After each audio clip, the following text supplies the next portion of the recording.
Hey.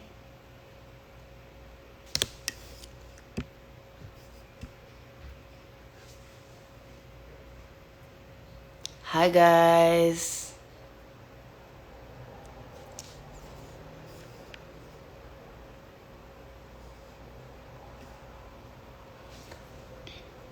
Hey, Jacob. Hey, Dash. Hey, Vic. What's up, Abo?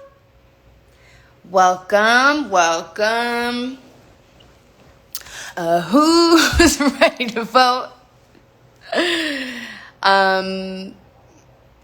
So just so you guys know, hopefully you can hear me fine. I dropped my phone in the bathtub earlier today. So hopefully it's all good. Can you guys hear me okay?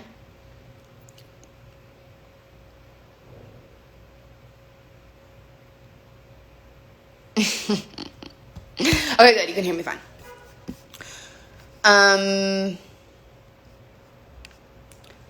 Before we start, I just want you guys to know that this live is for I am a new voter, which basically just I'm trying to get us all educated before we vote this year.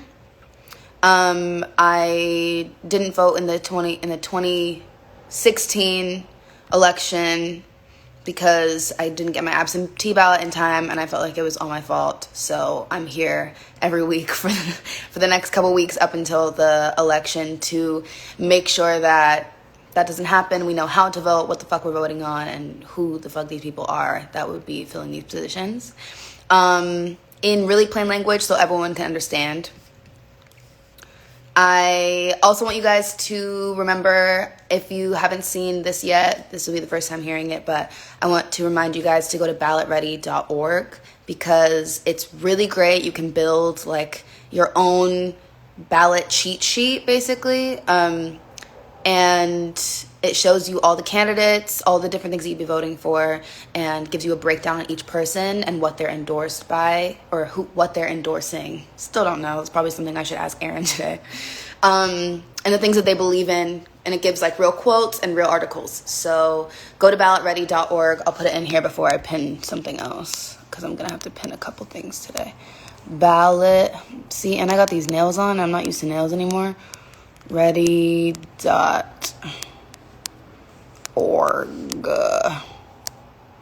So go to ballotready.org to help build your cheat sheet. Pin this, okay? Grandma got it.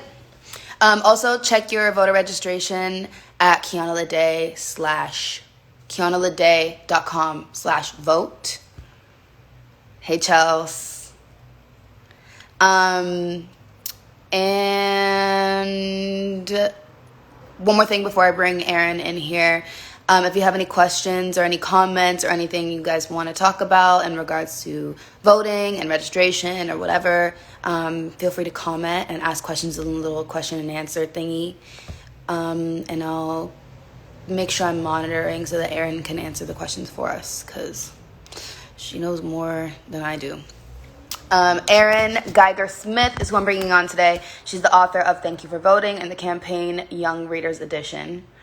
She is a journalist who has written for the Wall Street Journal and the New York Times, among other leading publications, and has worked at Reuters covering legal news. She graduated from Columbia's Graduate School of Journalism, the University of Texas School of Law, and the University of Texas at Austin. Love an educated bitch. She lives in New York City with her husband and son, and she is a fucking boss. I'm gonna bring her on. Let me see if I can find her. Oh wait, that's the questions. Here comes. Let's go, Aaron. Let's go. Who's ready to learn? Hi. Hey, how you That doing? was the best intro I've had in ever, I think. I mean, anything where I'm called a boss to start is perfect. Glad you liked it. You look beautiful. Oh, thank you. As do you. Oh, thank you. I still have my bathtub headband on. I like it. I'm kind of wearing, well, shoot, you can't see the towel material sweatshirt. So we're coordinated. Today's the day for that, you know? Yeah, Um, definitely. okay, how you feeling today? Good. Pretty good. I'm in New York. Feels like fall today, so all's well. Oh, yeah, that's right. You're in New York. Yeah. Is fall a good thing in New York? It is. I mean, I love summer. Summer's my preferred, but fall is, the temperatures get nice. You can put on a sweater but it's not too cold. The middle ground Mm. before winter, which is awful. And that's when I wish I was in LA always. See, it's so crazy because we've been in a heat wave, and this was the first day where it kind of got cooler, and here I am in a turtleneck. Yeah. So, I mean, you're inside. You can wear whatever you want inside, is my opinion. you know what? Very true. Thank you. Before we get started, I want to tell people about Thank You for Voting, your Sure. book, why you chose to write Thank You for Voting. Yeah, sure.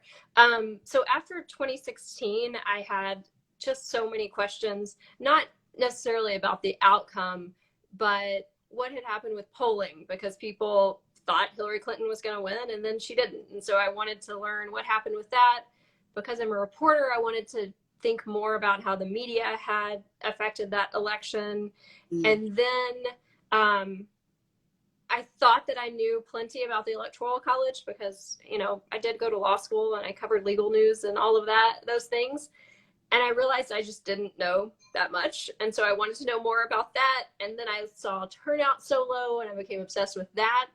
And so it started kind of as a research project and just ballooned into me spending 18 months of my life learning everything there was to know about voting. I mean, that's an exaggeration, but learning a lot about voting that I didn't know before. And the goal of the book is to really hopefully make it easier for everybody to vote, to know all the steps you need to take, feel kind of inspired by all the people like you and many others who are really working to get out the vote and make it easier for everyone to vote.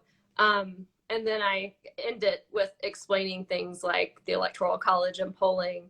And the first part is the history of how different groups got the right to vote. So how Black people got the right to vote, how women got the right to vote, certain immigrant groups, and 18-year-olds. So it sort of starts with history and then talks about current day and how we can do better, basically.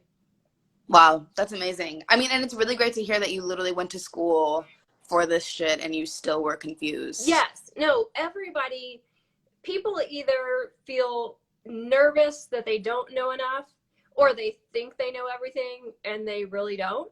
And, I'm a grown person and a mom and have friends who are the same, who went to school too much like I did. And so many people are texting me like, wait, should I vote by mail? If I do, how do I do it? So no one really knows all of this stuff. It takes a lot and you don't need to know it until you do. So no shame in not knowing all of this. There's just not. It's awesome. People want to learn. Okay, that's amazing. I have a question, I guess, just a general random question. Sure. That just came into my mind because you said Electoral College, and I said Electoral College was like a group of people. Right. Yeah, it sounds like one. It sounds like a college, an elections college. Yeah, so can you please just explain, give like a brief summary of what the Electoral College is? Sure. Yeah, I'll stick to what it means right now because I think that's helpful. So instead of our presidential election being the person who gets the most votes wins, a popular vote contest, it's really 50 different popular vote contests. And so how it works in most states, the vast majority, all but 2 states, is the number of electoral votes, which equal 538, so, super easy number to remember, is divided between all the states, basically based on their population. Okay. And when the election is held and the votes are counted in November, so whoever wins in Texas, even if one candidate gets 51% and the other gets 49%, the candidate who wins the most votes in Texas gets all of Texas's electoral votes. So even if it's super close, all of Texas's electoral votes go to that candidate. And that's how it works in nearly all the states. So that's why you hear right now so many people talking about swing states and what are the swing states going to do? Because a lot of states, the outcome is pretty predictable. You know, people know that California is going to vote on the whole for Joe Biden. Joe Biden will win California. He'll get the most votes there. So he'll get all those votes.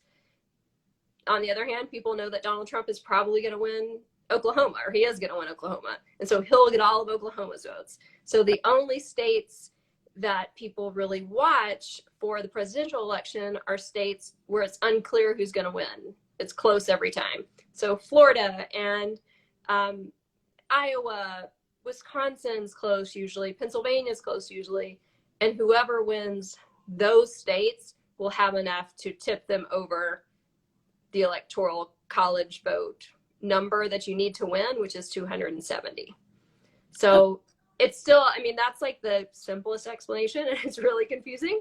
But it's basically whoever wins the popular vote in the state gets all the electoral college votes, and a person needs 270 to win the presidency. So that's really the number to keep in mind. 270. I'm really bad at math. Is 270? I am very bad at math too. Don't make me divide 538. But it's the majority. Okay, so we're both assume that 270 is like a little over the majority. Yeah. Right? Yeah. Okay. I mean, majority. It's over half. Yes. Yeah. Okay. Cool. Great. Glad we got that out of the way. That's electoral college. Yeah. So, like the short way to really think about it right now is there's so much in the news about whether Biden or Trump are winning in the polls. And when they show a national poll, like what all of America is thinking, that's like an interesting number to know, but it really doesn't matter. The only polls that really matter right now is the Wisconsin state poll and the Florida state poll, because that's what's going to decide the presidency. And obviously the electoral college is super controversial. Some people love it, some people hate it, but we've had it since the start of the country. So as of now, it's the system we have. And it's really unique. We're the only country who does it that way. Well, I mean, that's a good thing that you just said the last statement you just made, because a lot of people are saying, can we abolish electoral college? But given that information, you can make your own assumption of whether we should. People want to, and there are certain ways and certain movements, but at least for this election, it's definitely going to be via the electoral college. Right. Okay. Good to know. Okay. Let's start with, here's my first question. Okay. Secretaries of State. You corrected me earlier, and you said it's Secretaries of State and Attorneys General. Why the fuck are there so many S's? Does that mean that there's? I know. It's like purely a grammar thing. So we have the U.S. has a Secretary of State, and that's the person who deals with other nations and flies around the world all the time. But each state, or most states, vast majority again, have their own Secretary of State. And when you're talking about them as a group, it's Secretaries of State because they're secretary, not Secretaries of States. It's really just an annoying grammar thing. But I sort of think it's funny to say Attorneys General because it sounds so weird. But each state has a Secretary of State, or most do. They are elected. It's on the ballot in about 35 states. And then the rest appoint. The rest that have one, it's appointed by the governor or maybe the legislature. And what they do in states is kind of like, the best way to think of them is they're sort of the paperwork people. So if someone's starting a new business and has to file with the state, those papers go to the Secretary of State office. So it's things like that. But most importantly, in most states, they're in charge of the elections.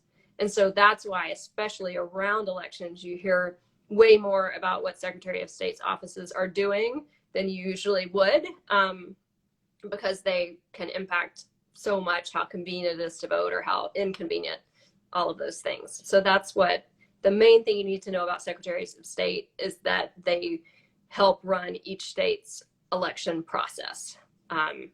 And if again, they're not on the ballot every time. It sort of rotates, and I think maybe 7 or so are up in 2020.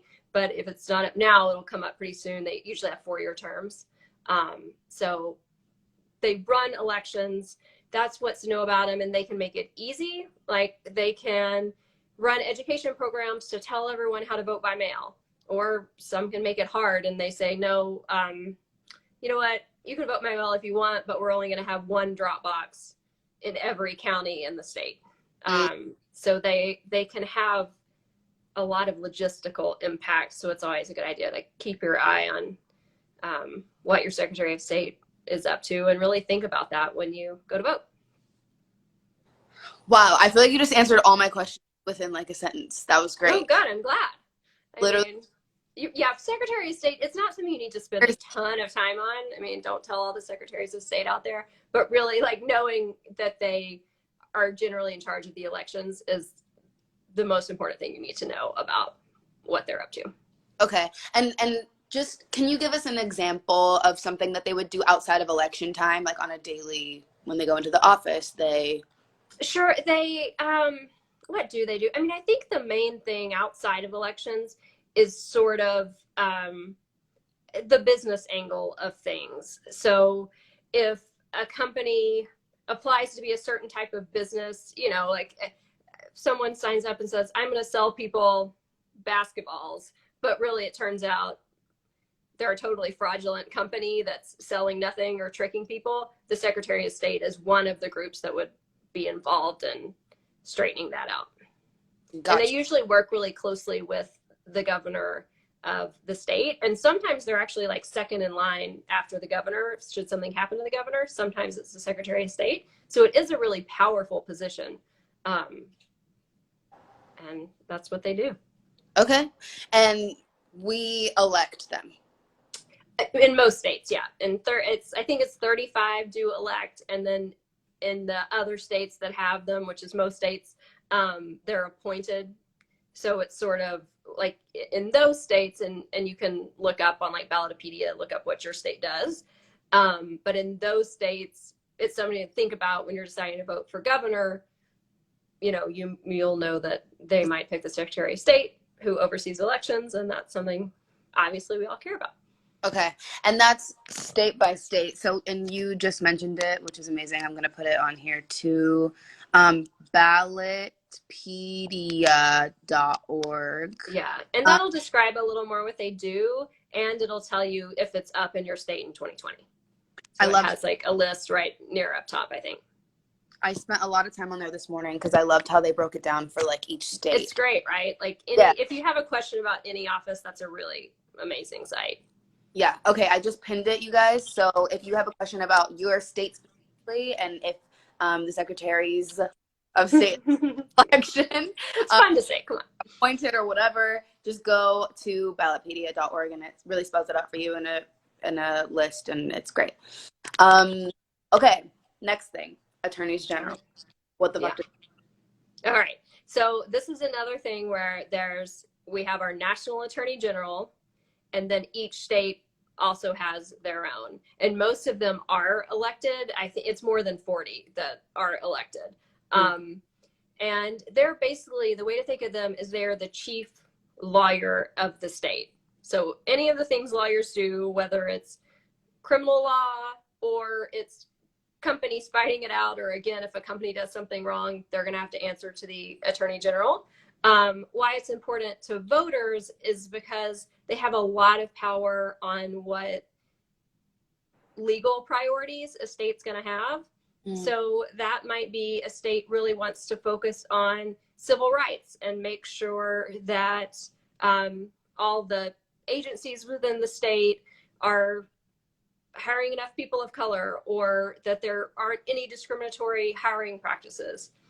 Or on the other hand, a state attorney general might say, our drug problem's too big in the state, and we're really going to go after drug offenders. So they really, really can influence what sort of legal issues are taken up in the state, and it's a really powerful position. They also, we heard a ton about attorney generals after Obamacare was passed, because some states were fine with it. Great, sign us up, we'll do it. And then some states sued the United States saying, we shouldn't have to do this, it's not fair, all of the things that they were saying. And so it's the state attorney general who does all of that work. If the state wants to sue somebody, they're the top lawyer in charge. And if the state gets sued, they're also the top lawyer in charge. So again, it's a really powerful position.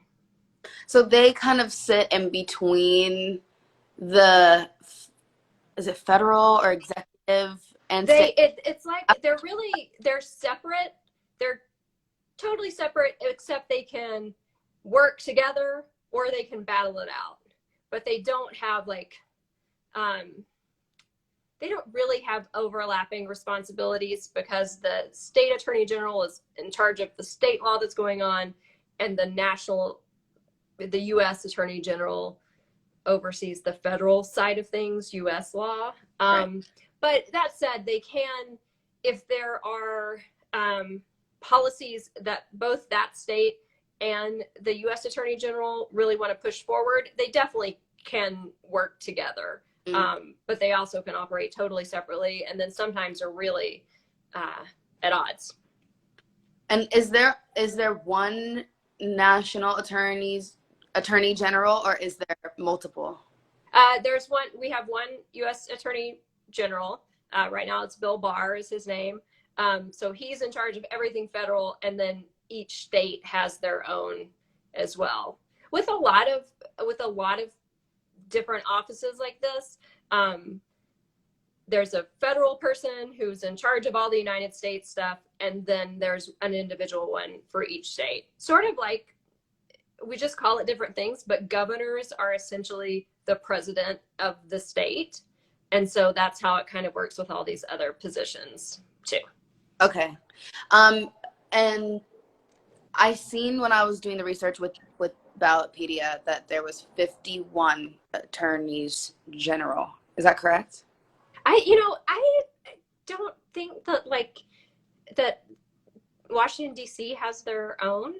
Oh. Okay. So that's something I don't know, actually. I don't think, I mean, each state has one that either is absolutely called that or someone who has, is doing the same job under a different name. But I don't think D.C. has its own, nor do I think Puerto Rico does. Although maybe I'm wrong. Maybe Puerto Rico has its own. I seen that its own attorney general. That might be true, actually. So that I don't know. I don't know what the 51st is. Not 51 states. Yeah. But I did look into the list, and I did see one for DC. So I guess. Okay, so maybe that's it. Yeah, I didn't know that. I didn't know that DC had their own. Because they don't have statehood. So that's interesting. See, look, I'm glad. I learned something new every day. This is what this is all about. And apologies to the District of Columbia Attorney General. No offense, sir or ma'am. Okay, and then I don't know if you said this earlier. I'm sorry, it's a lot of information, so I'm probably gonna ask like the same question 3 times. Go for it. Who do we elect the attorney? Yeah, your state attorney general. Yes, in most states you do. I think in more than 40 you do elect them. And then I'm not sure. I think 10 or so are up in 2020. And their terms are usually 4 years too. I think that's like state specific too. But most are elected. The rest are going to be appointed by either the governor or the state legislature, maybe in some cases. But most of the time you elect your attorney general, which means they're going to be, either a Republican or Democrat that's up for that. So it's a partisan position in states, whereas on the federal level, it's not really supposed to be, but presidents pick them. So, it's generally ideals that align. Got you. Okay, and again, you guys go to ballotpedia.org if you want to see your state specifically who, if you can elect an attorney general. Yeah, it's just attorney general. It's only when you're talking about the whole lot of them at some, convention.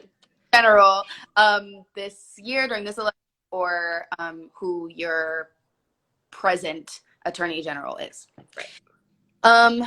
Okay, on to the next. All right. What is a state supreme? Okay, so this, again, I'm going to throw this like state and federal language at you. It's going to be like a mini law school session, but hopefully not as boring. And if it is, then consider cutting out of law school.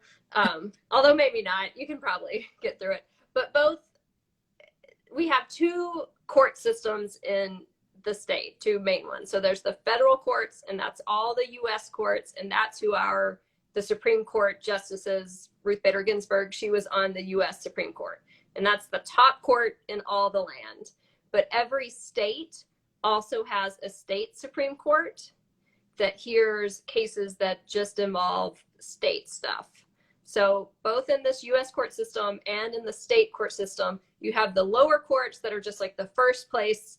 If you get in trouble or you need to sue somebody, the first place you go would be the lower court level. And then there's an appeals court at both the federal level and the state level. And then there's the Supreme Court, the U.S. Supreme Court at the federal level, and then all the states have their own. So it's just two different court systems. And the different things that they hear are states hear issues on state law. So whatever, states have their own laws that govern business and crime and all of the things. Mm-hmm. And those will go first usually to your state court. Or if two businesses that are both based in California, for instance, are suing each other, that's going to go to the California state court. But if a California business is suing someone in New York, that would go to the federal court because it's not just state specific. Right. So that's confusing, but the way that it is. And that's also something that, like, in countless lawsuits that are going on right now, people are fighting over whether they should be in state court or federal court. So it's not like something that's easily answered or you automatically know. It's just important to know that we have these two systems. And whereas in the US, sorry, I used whereas, I really got into my law school. I got into, just don't ever say whereas, people. I apologize for that. In the U.S. courts, the federal courts, those judges are appointed, okay, and they have lifetime jobs. They don't have to quit until they die or retire. But in a lot of states, a lot of the state courts, it is an elected position. Not all of them by any means, but I think about 20 states elect judges to that lowest level of court, and then maybe about half that or a little more elect judges for the appeals court and the Supreme Court. And when they're not elected, they're appointed. But what makes these judges' positions sort of different in these states where they're on your ballot is they do identify as Republican or Democrat, or maybe a third party, but they are partisan people who align with a particular party, which is kind of unusual and still sort of controversial for judges. Electing judges is a thing that a lot of people think shouldn't happen, but it does. So that's sort of where we are. The best way, because look, this is the absolute truth. When I was a practicing lawyer in Houston, I went to vote in Houston and looked at those judges, and I hadn't researched my ballot before, and I did not have a clue who half of them were. I remember standing there thinking, I'm a lawyer who practices in this court system, and I have no idea who these people running for this office are. So judges are something that's really helpful to look up before you go vote. And there are places like the American Bar Association or your state bar association that'll at least say what the candidate's background is, or you can go to the candidate website. But I really always recommend to try to look up your judges, because they're just not going to be names that and they generally don't have enough money to run a lot of campaign ads and things like that.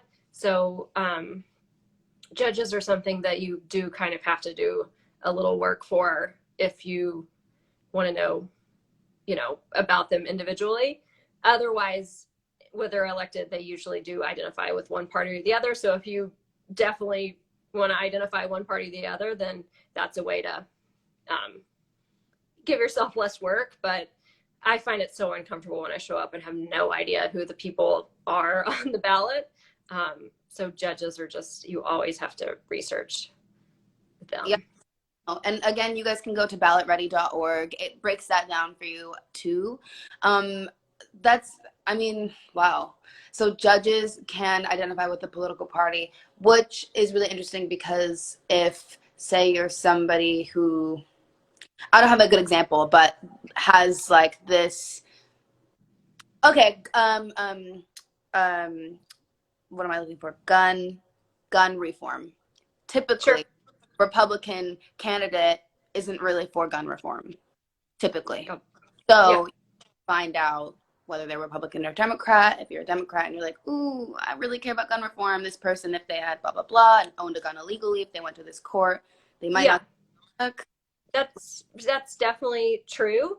And it's sort of counterintuitive to what we think our judges are and should do, which is there's the law and you should follow it. And if you understand how to read the law, it's probably going to tell you what is the right answer. But there's a lot of interpretation room, there's a lot of wiggle room. And when judges are elected, it's often, at least in controversial areas, predictable where they'll fall. Mm. Probably in 80% of the cases, all judges would decide the same way, and it's only on these sort of outlier issues.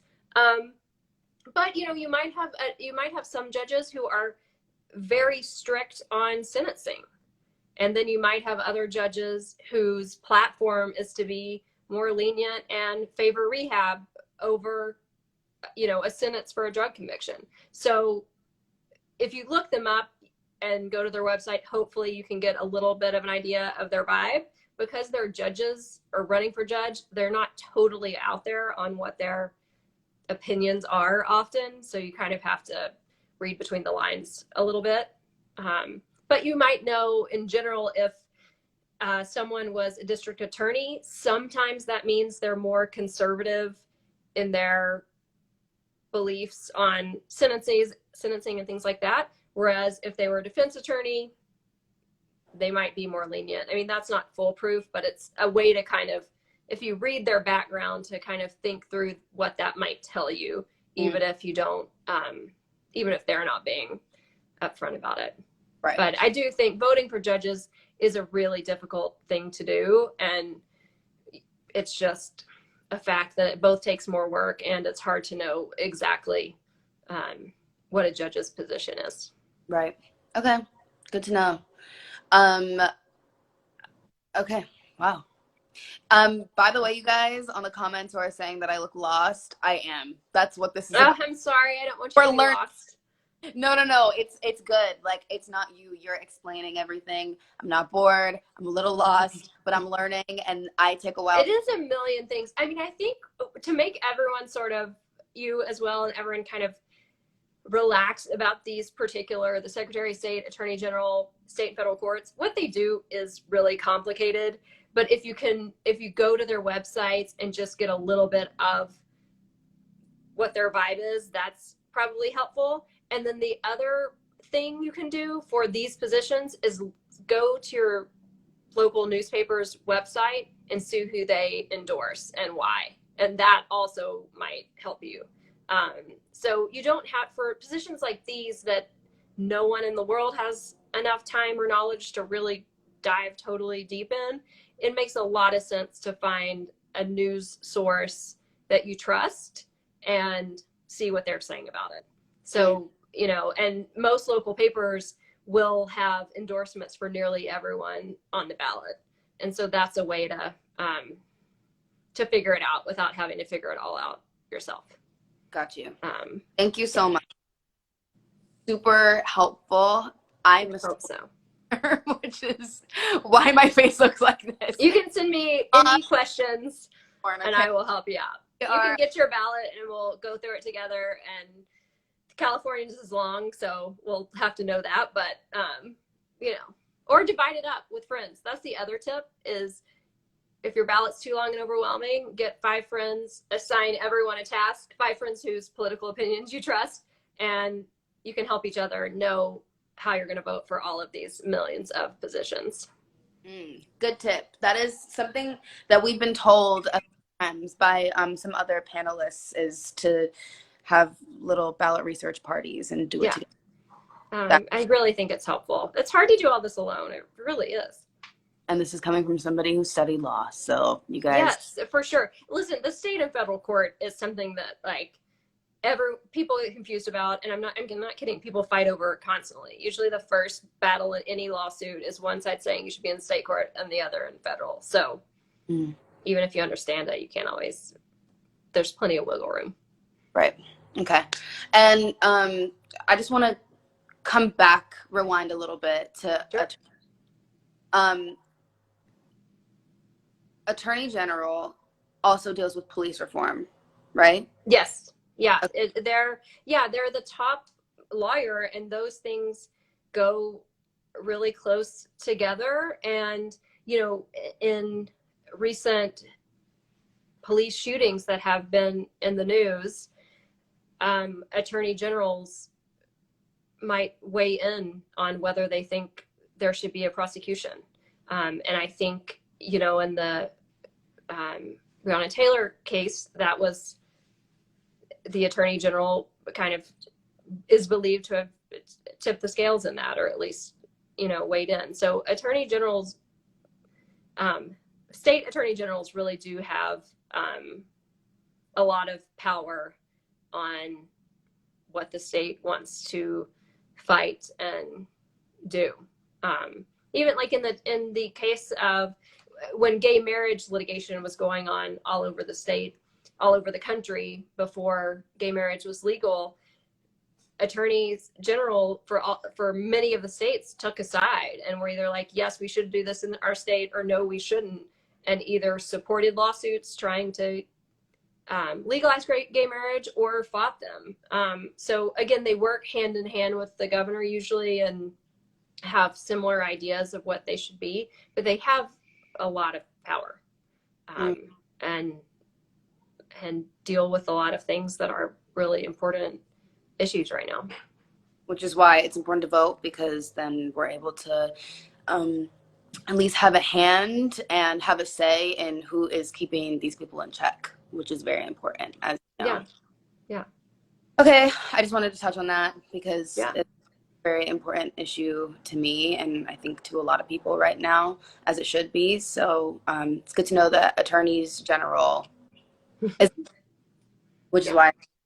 Yeah, it really is an important position. And honestly, that's another thing to just like get up to speed on what your state attorney general might be up to. Google, if you're in Georgia, Google Georgia state attorney general lawsuit, and it'll tell you what they're in the mix with right now. And that might open your eyes sort of as to what their priorities are.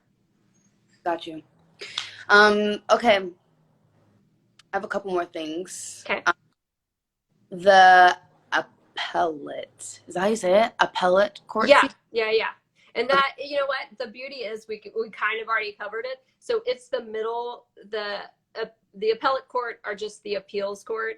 And that's whenever the lower court makes a decision, whoever doesn't agree with that, whichever side doesn't agree with that decision, appeals to the next level court. So they're the mid-level court.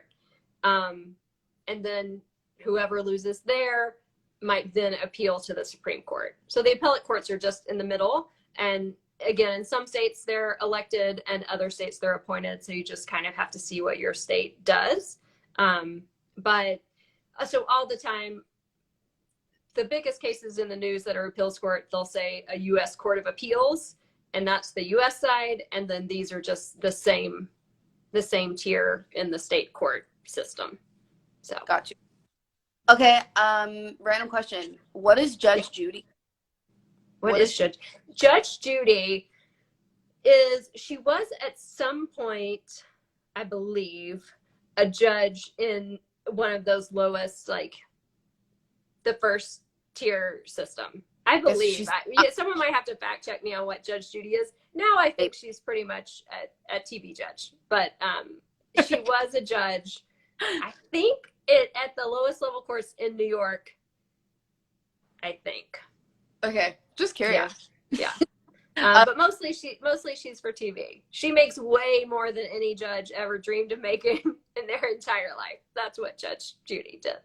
Get it. Make that money. Yeah, crazy wealthy Judge Judy, like crazy rich from that TV show. Okay. That's my useless fact for you today.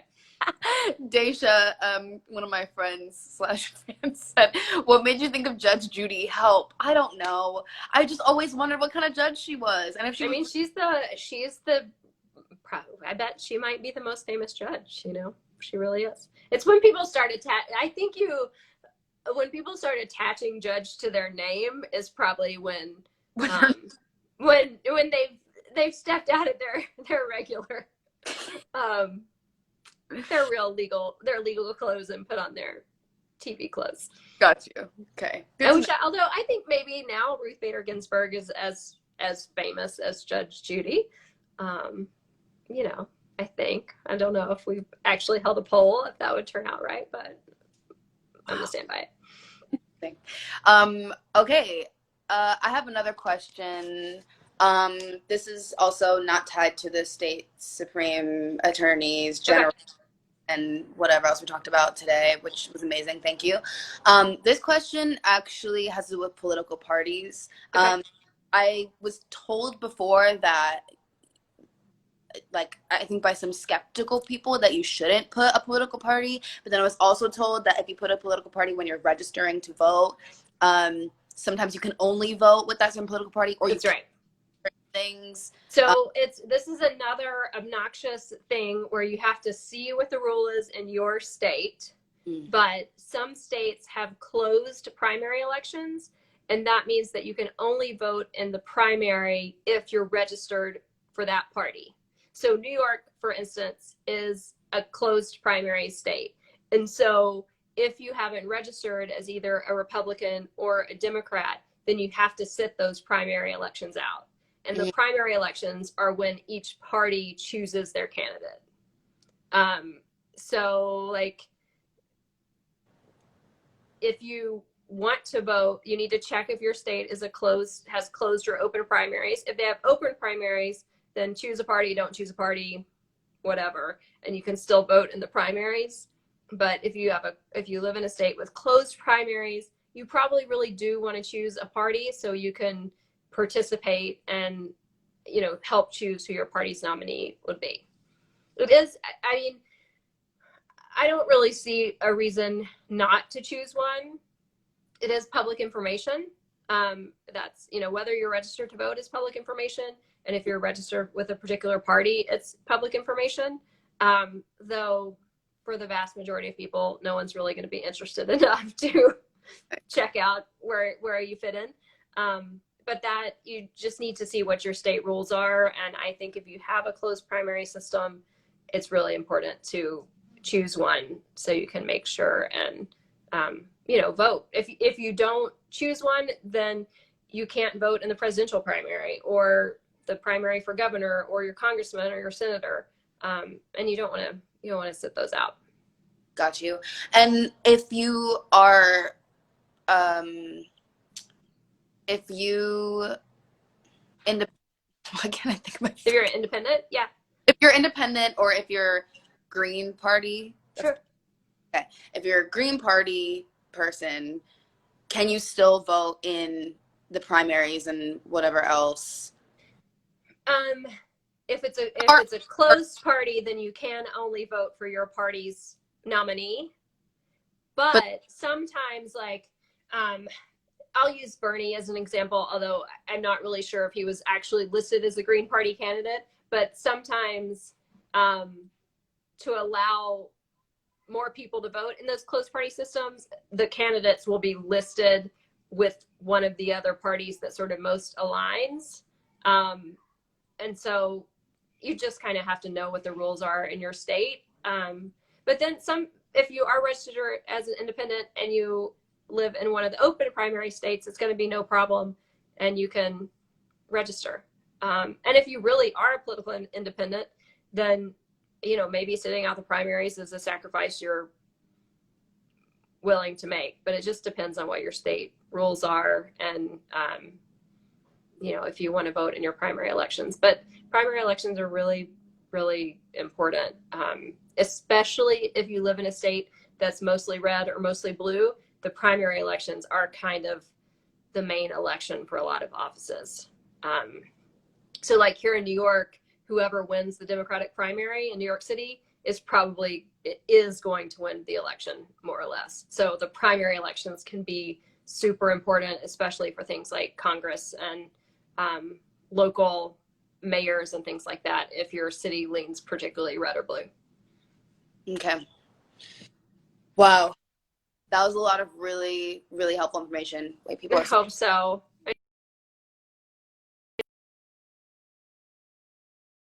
That's helpful. It definitely is. Can you guys hear me now? Can you hear me? I can hear you. Okay, cool. Yeah. Can you hear me? Yeah, I can hear you. Okay. Yeah, no, I can hear you. And make sure that there weren't any questions that we missed. Okay. While you're doing that, everybody who's watching, don't forget to register to vote if you haven't, because deadlines have passed in some states and are really coming soon in a lot of states. So if you haven't registered, get on it. Well, most of it was about the Electoral College, so I feel like we did that. Did we do it? Great. Yeah, the Electoral College is the number to know for the election is 270, and watch what those swing states do. And it doesn't matter if it does matter if you think that we should have it or not, or if it's outdated or whatever, but what really, really, really matters, number one, is that we are having it for this election. So just know that. Absolutely. It's here at least through the end of this year and probably a while longer. Mm-hmm. Okay, thank you so much. I really, really appreciate you. Is there anything Thank you for having me. Is there anything that you feel like we missed, that you feel like other? I don't think so. I threw a whole lot of stuff at you, so I think that's it. That's it for me for the night. But I'm so glad you're doing it. I think it's amazing. So excellent work. Awesome. Thank you, Erin. Everybody say thank you, Erin. Bye, guys. Bye. Okay. We learned something. We learned a lot of shit today.